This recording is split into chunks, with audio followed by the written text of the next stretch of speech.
Ha compiuto 65 anni l'Avis di Santa Margherita Ligure, sodalizio storico che ha sede in via Martiri del Turchino. Qui circa 4-5 volte al mese è possibile donare sangue. Nel 1952 52 nasce in treno da due persone che avevano avuto un lutto e hanno detto: qua ci vuole del sangue, dobbiamo recuperarlo, e è nata questa associazione qua, di cui uno dei fondatori è ancora vivente. Come si chiama?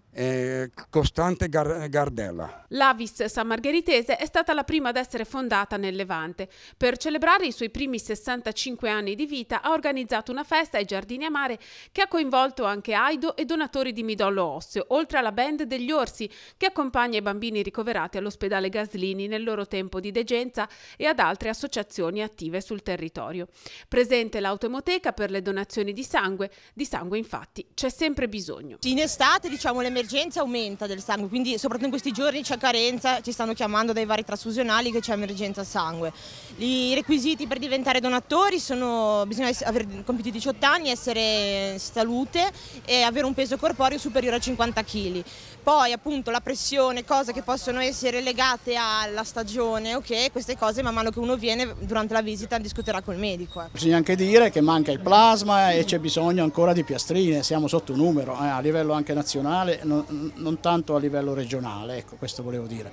Però in questo periodo manca anche, siamo anche in difetto per quello che riguarda i globi rossi concentrati. Perché? Vuoi perché la gente è in ferie, vuoi perché ci sono delle malattie concomitanti in questo periodo, e vuoi perché la popolazione invecchia. Come è iniziato? Qual è stata la scintilla che l'ha fatta donare?